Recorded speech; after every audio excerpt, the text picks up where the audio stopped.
All right, welcome back to episode 1, season 3 of the Race BMX show. Adam and I were texting and I specifically said, hey, I need to launch season 3. You're the best. Because I did Noah Benjamin, for those of you that remember, the man who invented 4130 and the godfather of all rides. And after that, he was such a great speaker that I actually had to troll through my brain. And I'm like, who can follow this guy? And I even said that to you, right? I'm like, Adam, I need someone who's a powerful speaker to follow Noah. And Adam's show episode, and a couple people that saw his episode that he was friends with, actually led to me getting to interview people that I'd never been able to reach before. So he's a very, very meaningful guest to me. And the person I wanted to reboot and get us started again. So here we are with Adam Mark. I'm very excited about that. If there were people here, I'd get them to applaud. What's up, ladies and gents? He's already known. One of the reasons he got interviewed in the first place is because he has such a humongous part in not just the world of BMX, but the Los Angeles scene in particular, where he runs a 24, 26, 29 Facebook page, 24, 26, 29 ride, one of the 4 pillars of Los Angeles rides, first weekend of every month. As well, you had some other things going on at the time too, right? Yeah, we were doing some, we had a raffle page and we were raising some money here and there. That's right. When things got a little bit weird with COVID and money got tight, the raffles have kind of died down. It just kind of stopped raising as much money as it used to, so we're not doing a lot of that. We still are. But I have moved on to another venture, which is Evil Alloy BMX products. Let's get down to it. After already doing what he's been doing, he has his own brand now. He came, all of our fantasies, went from being a rider. Oh, that was what we didn't mention. He wins all the custom bike builds. That's a big part of Adam. He's got trophies for the bikes that he's been building for the years. And from what we just discussed before this started, that's part of what went into the design. So now I'd like you to just tell me why, how, where are we now? So we won't get into details on all of it, but I will say I used to rep a well-known brand, and I was selling their products, and we just kind of didn't see eye to eye and kind of got screwed over a few times, made me look bad to some of my customers. So I decided to move on and start my own brand. I started small. As some of you may or may not know, I made a speaker clamp for the Bluetooth speakers called a Rad clamp. This was that was actually before the Evil Alloy was even thought of, but made the Rad clamp, and then when I decided to fire up Evil Alloy, I made a set of pedals. That was my first deal about a little over a year and a half ago. And what some of you might not know about Adam specifically, even though he looks like a tough guy, he's very artist oriented. You are, like, he's a graphics man, he's a aesthetics man, he's a details man, and that's obvious with this bike we're looking at right now. Like you touched on, I have won many trophies for my bikes in the past for some of the shows that we've done. I actually come from a car and motorcycle building before I even got into graphic design. And it just has, a lot of it is carried over from my years of building motorcycles and cars and trucks. A lot of it is carried over into me building my custom bikes. People may or may not notice it when they look at my bikes, but that carried over. So what's the first thing you think about because you're not designing a bike, you're going way before the design of the bike. Now what I already noticed is you called it shotgun style. There's no bottom to the fork, right? It's open down there. What made you pick your geometry? Like, tell us about the things that those of us who haven't made a bike from scratch aren't thinking about. I wanted something that rode good. Obviously, everybody knows there's not a lot. There are exceptions. People take 29s on the track. I've taken one or two of my 29s on a track for fun. Typically, people are not racing 29-inch bikes.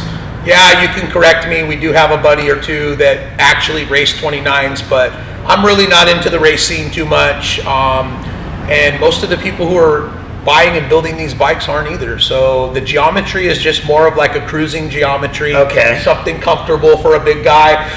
If you're small, you could still buy one of my 29s and comfortably ride it. It's not giant, it's not small, it's like, you know, mid-size, 22.5-inch top tube. Are we sitting in front of a 29 or a 26 right 29. now? Okay. Oh, wow. 29. I didn't realize that, and Yeah. I should know better.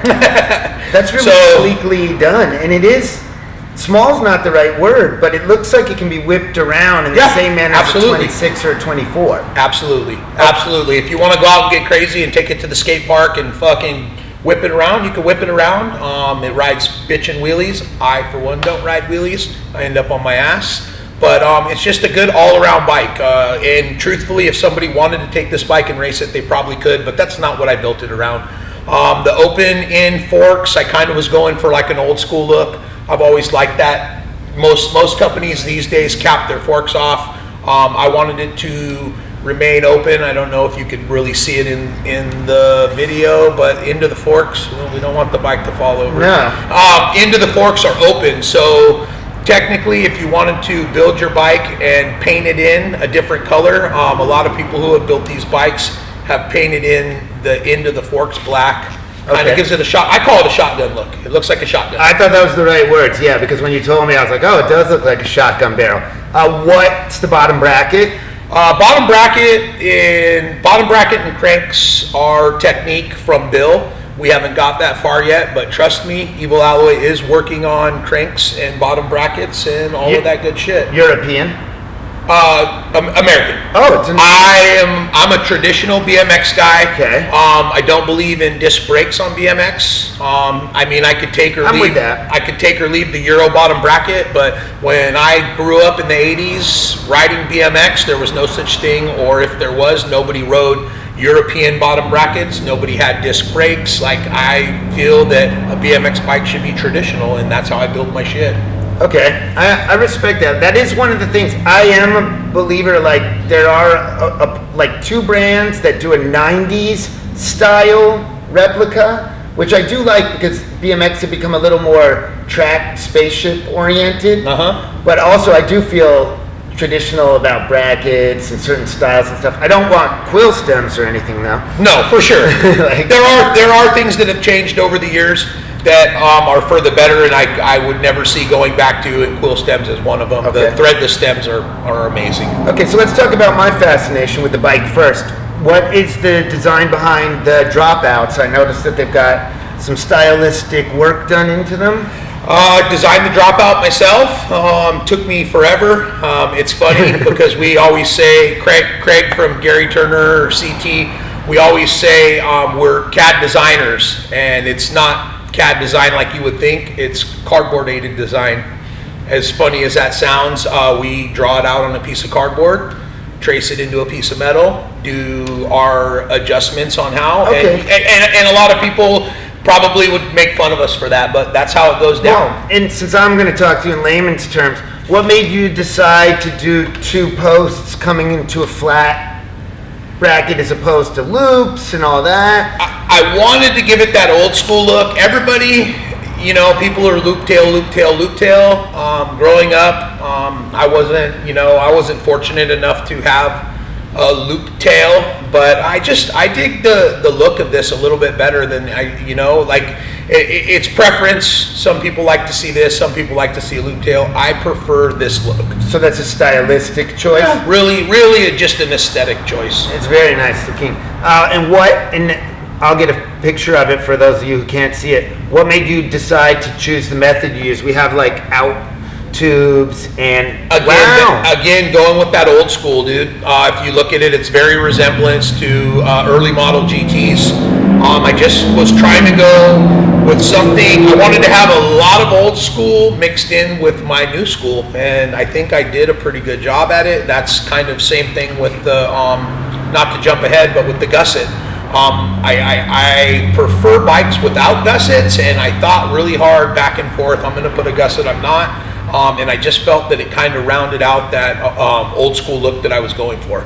I would, like, along with what he's saying right now, and I'm sitting in front of it, I can see that it is a modern bike, but I can see what you're saying. It has the feel of an old school bike, but without any of the old, with all the problems are gone from an older bike.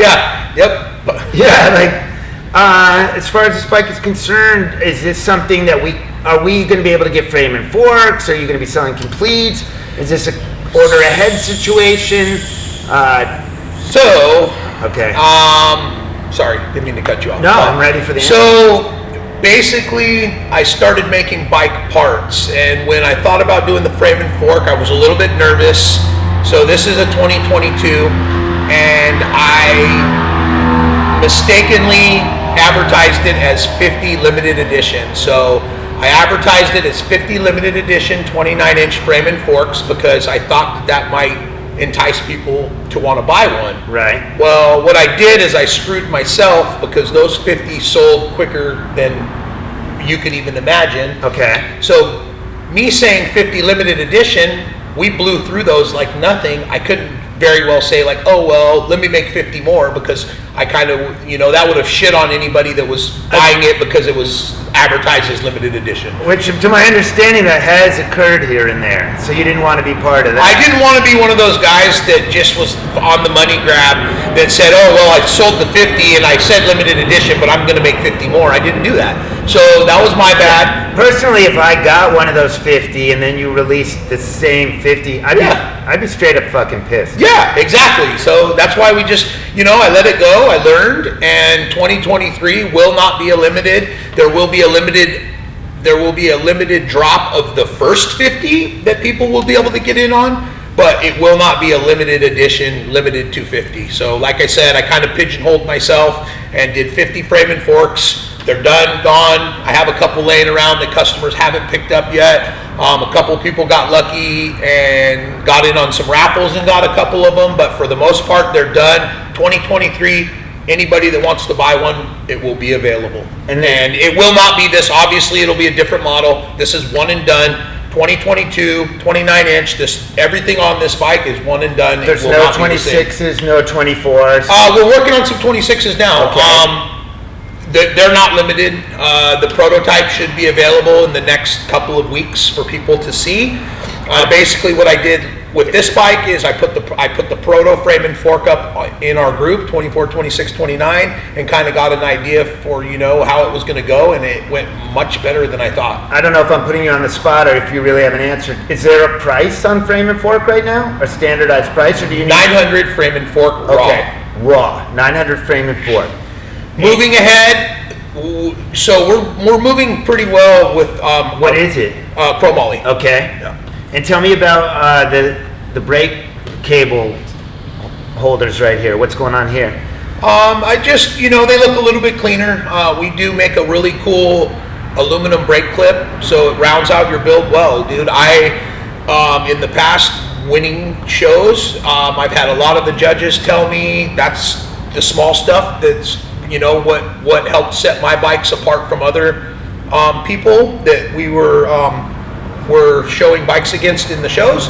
So I like this style of a brake. You can't see it, obviously you can't see it, but it rounds out well with our aluminum brake clips. Now, as a guy who does enter the competitions and stuff, I know it's your own frame and fork already, and obviously you built this one. What are your choices for components?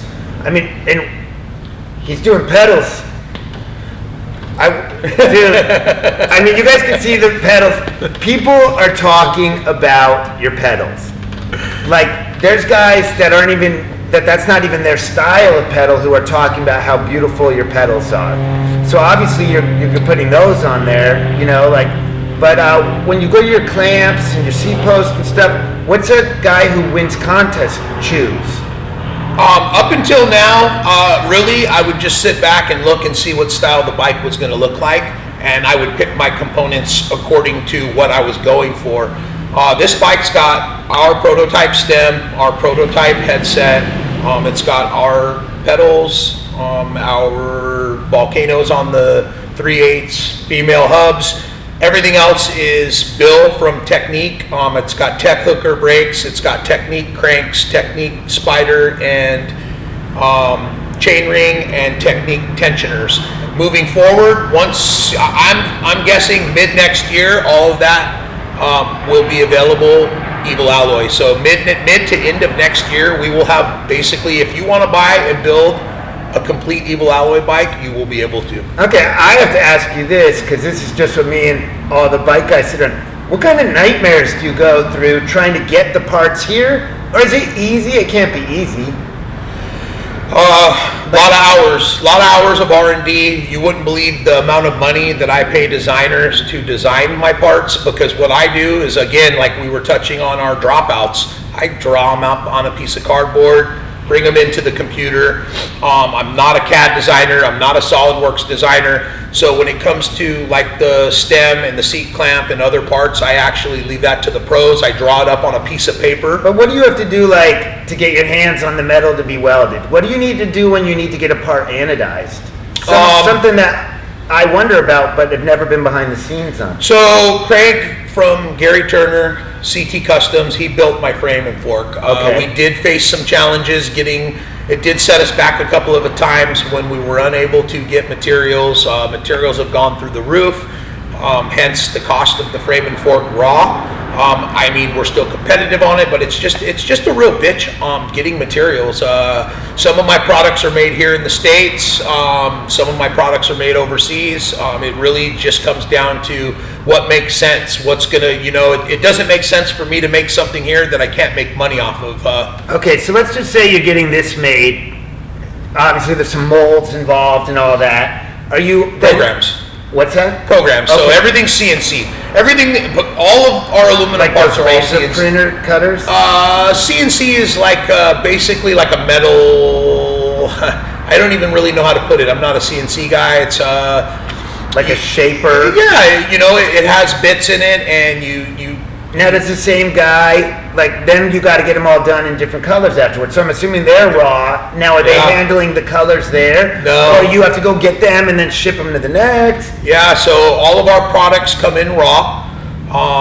We have our set colors. With people in the custom BMX bike world, even if it's just a rider, but especially if you're building a show bike, my biggest pet peeve before I had my own stuff was getting the colors to match. Having all the reds be red or having all the blues be the same blue. It's a real bitch when you go and you buy all your parts and you have 6 different shades of blue or 6 different shades of gold. So what I pride myself in my company is all of our colors matching pretty goddamn close. Okay, that's obvious to think of, but I wouldn't have thought of that. So that's probably work, right? It's work. Like, do you get batches back that are supposed to be the same red, but they're lighter or darker, and you're like, what the heck are you guys doing?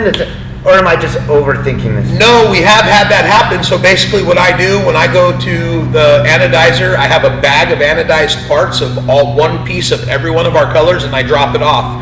So in my eyes, if I drop off a bag of anodized parts and you give me back my parts and they don't match that, it's not my fault, and you probably should have made sure it was correct before you gave me my shit back. Now and then, is there an argument, or are they pretty good about doing the right thing? I truthfully, since I've been doing it that way and dropping off a color sample of everything, I haven't had any problems. Oh, that's great. Yeah. And do you prefer painting or powder coating?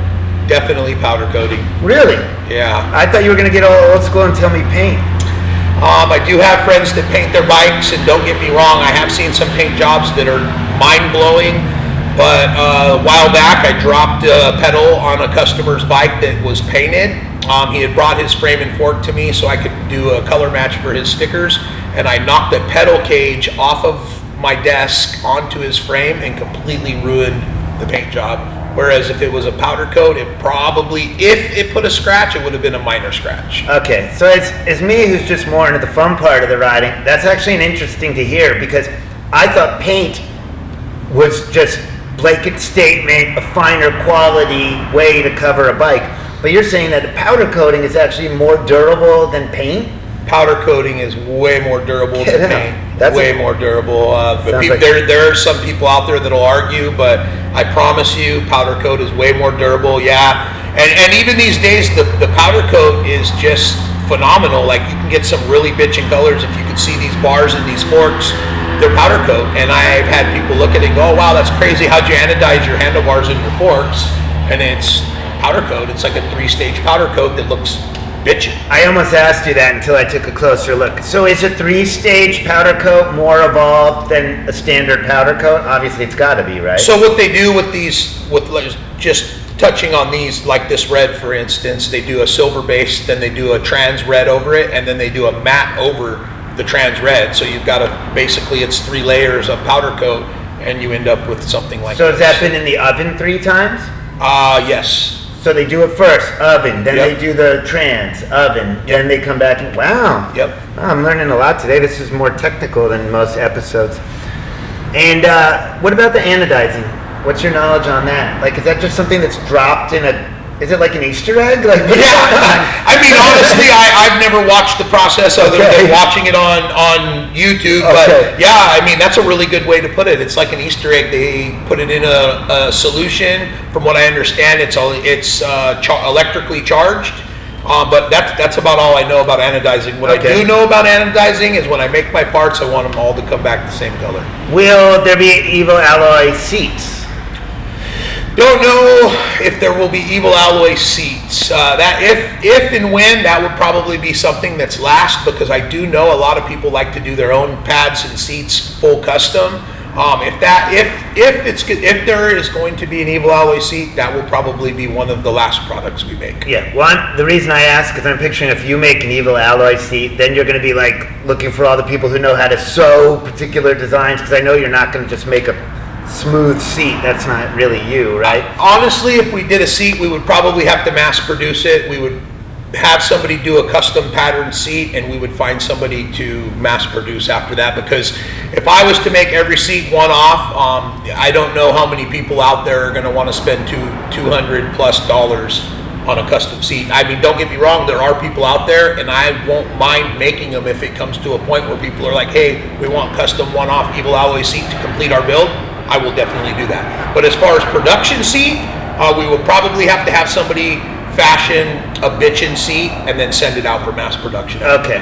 Now here's a question. As the guy who built this and a builder, and just in general, like, when you're trying to make a bike, is the hub the staple? Is the crank the staple? Like, what's your most important part that makes the rest of the bike come together? I mean, I'm at the point where I've decided a good crank and hub combination is the foundation of a great bike. Where do you stand on that? I mean, honestly, you're like pedals. You know, that's kind of what kicked me off on doing a pedal, because I'll tell you, in the past of building my custom bikes that I was competing with, it would always come down to the end.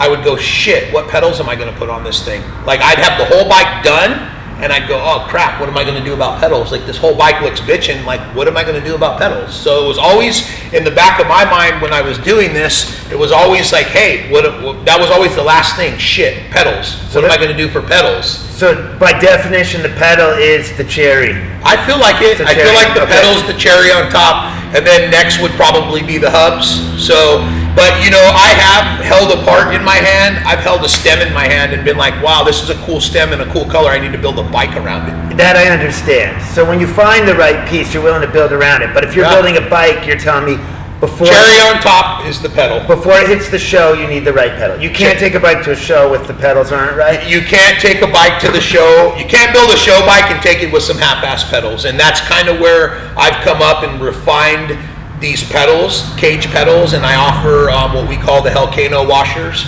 Some people are like, oh, that's too disco, and like that's kind of over the top, but that's what set our pedals apart from everyone else's, is all the hardware that we use, the stainless hardware and the aluminum washers, which we, like I said, we call Helcanos, on the spindles and on the cages, is what sets our pedal apart from every other pedal. Well, when I do start building bikes, I guess what I'm about to say just goes with your pedal.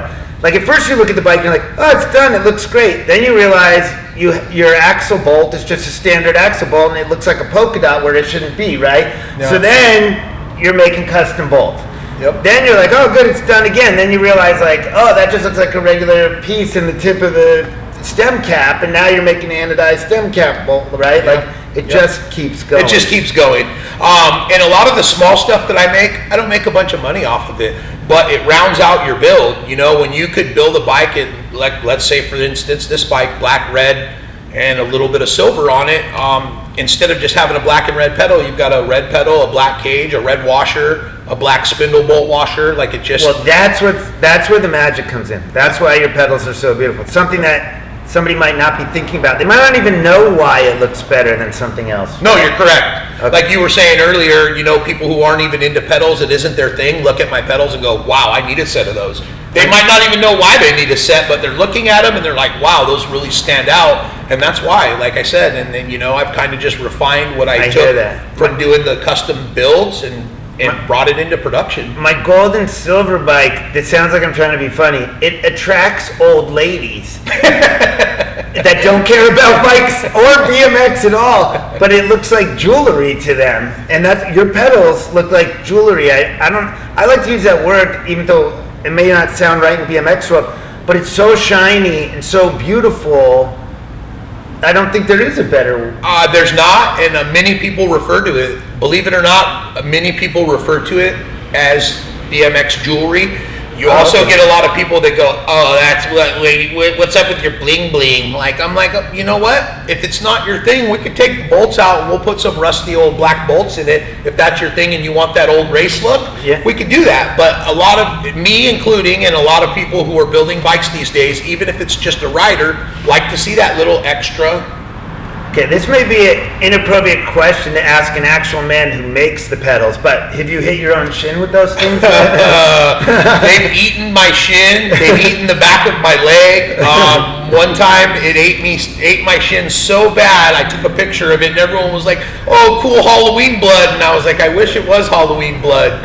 You know, but yeah, no, they are lethal. That's angry alloy blood right there. Yeah, they are lethal. Those cages are not for everybody. And we're actually working on a platform pedal because there's a lot of people out there, including, I was talking to Perry Kramer a while back, and I was PK Ripper, and I was like, hey, what do you think of, would you run my pedals if I had a platform? And he goes, absolutely. There's a lot of older dudes out there. There's just a lot of people out there, period, that are afraid of these pedals. Some of the stunt guys that I've talked to, I'm like, hey, are you interested in running our pedals? And they're like, absolutely not. But make a platform and I will. So that's in the works right now too as well. We're working on a platform that's a little bit less aggressive. Yeah, that's a good word for it. A little less lethal. Right. But what I always tell people, they always go, oh, that'll eat your shins. I'm like, your shins don't belong on the pedals, your feet do. But there is always that chance that you might slip a pedal and end up with an evil alloy love kiss. Yeah. I'm glad you answered that question honestly. They are lethal, and they are not for everybody. My daughters have them on their bikes, and they cuss at me every time we ride. They're like, you're a bad dad. Child abuse. Stupid, free, awesome, expensive pedals you had made. I'm sorry, daughter, you have the best pedals of the best, and they look cool, and it ate the back of your cap and your shin. Now, you mentioned that you're not making tons of money off this. So, now, is this, like, when you fantasize at night about your bike stuff, like, is there a whole line of different types of frames and different parts? Or do you have one, like this one is where your mind is at and you just want to sell this one? Or are you know, I'm a dreamer. So like, are you picturing like a 20 all the way through a 29 and freestyle and old school and new school? Or are you limited in what you really want to put out there? Realistically, I'm open for anything, and in the end goal, of course, anybody who owns any type of a company, the end goal is to make money. I did not get into this or start this to make money. I started it for my love of BMX, riding bikes since the 80s. When, you know, growing up as a kid, I never had the bitchin' PK Ripper or the the GT. I just never had that. I wasn't, you know, fortunate enough to have those type of bikes. When I asked for a new bike, I usually got a bike from Kmart, Montgomery Ward's, or, you know, something of the likes. So, which for the record, I have to say this lately because of the way people talk.